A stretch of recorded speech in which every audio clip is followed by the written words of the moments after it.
Selamat pagi Bapak Ibu kekasih di dalam Tuhan. Hari ini kita akan terus belajar.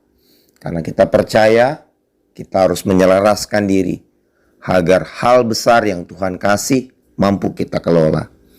Kejadian 13 ayat 14 kembali saya ulang untuk kita renungkan pada hari ini. Setelah Lot berpisah daripada Abram, berfirmanlah Tuhan kepada Abram, pandanglah sekelilingmu dan lihatlah dari tempat engkau berdiri itu ke timur dan barat, utara dan selatan. Sebab seluruh negeri yang kau lihat itu akan kuberikan kepadamu dan kepada keturunanmu untuk selama-lamanya. Dan aku akan menjadikan keturunanmu seperti debu tanah banyaknya, sehingga jika seandainya ada yang dapat menghitung debu tanah, keturunanmu pun akan dapat dihitung juga. Bersiaplah, jalanan negeri itu menurut panjang dan lebarnya, sebab kepadamulah akan kuberikan negeri itu.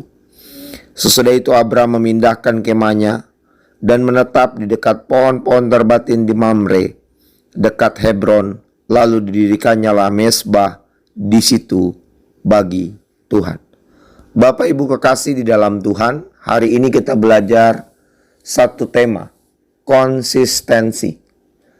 Tetap berketetapan, setia, tidak melakukan sesuatu yang kontradiksi. Bagaimana kita menjadi pribadi yang memiliki konsistensi? Seperti Abraham, yang akhirnya mendapatkan sesuatu yang besar. Tuhan kasih, bahkan saya kagum sekali. Tuhan berkata, aku berjanji demi diriku sendiri.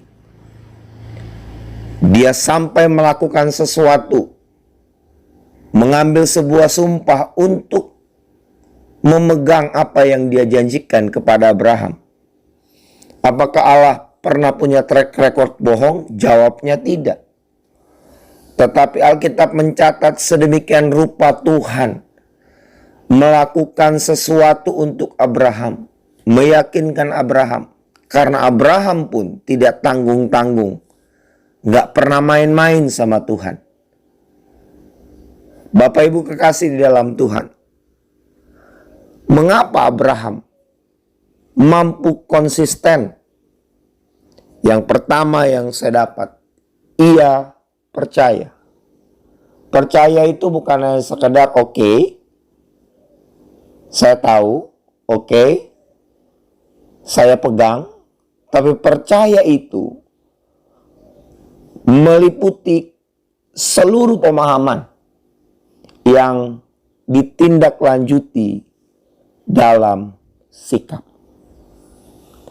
Saya berulang-ulang sampaikan, anak kecil percaya, kalaupun dia dilempar, dia pasti ditangkap. Karenanya, dalam raut muka dan gestur tubuhnya, yang ada hanya senyum tawa, kemudian dia minta lagi. Yang kedua, orang yang mampu konsisten adalah orang yang mengisi hatinya dengan kebenaran. Mazmur 119 ayat yang ke-11 berkata, dalam hatiku aku menyimpan janjimu supaya aku jangan berdosa terhadap engkau. Abraham tanam di hatinya bahwa ia akan memiliki keturunan. Dan sangat banyak keturunannya. Usianya berapa? Sudah lanjut. Usia Sarah sudah lanjut. Tapi janji itu ditanam. Ayo. Apapun yang kau pernah dengar, Tuhan janjikan sesuatu dalam hidupmu.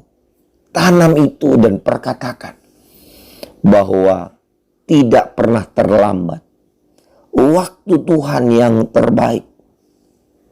Dan yang ketiga, orang yang konsisten adalah mereka yang berani bayar harga. Lihat, tiap kali Abraham dijumpai Tuhan, di situ ada mezbah yang dibangun. Mezbah berbicara, bagian dari ucapan syukur. Nggak akan pernah sebanding Bapak Ibu. Apa yang kita bisa beri bagi Tuhan dengan apa yang akan kita terima dan terus kita terima. Karena kita diterima sesuatu dari Tuhan. Kalaupun kita bisa memberi, nggak mungkin itu bisa menyamai anugerah Tuhan yang Dia kasih bagi kita. Dari kisah perjalanan hidup Abraham, saya mendapatkan sebuah arah bahwa mezbah memang harus dibangun. Seberapapun harga yang kita bayar untuk kepercayaan dan janji yang kita terima, itu terrefleksi dari kerelaan kita untuk membangun mezbah dan memberi ucapan syukur pada Tuhan. Jadi pribadi yang konsisten adalah syarat mutlak untuk kita terima anugerah besar. Persiapkan diri, perbesar daya tampung kita, sehingga tidak ada satupun yang tidak tergenapi. Tuhan Yesus memberkati. Selamat pagi. Amin.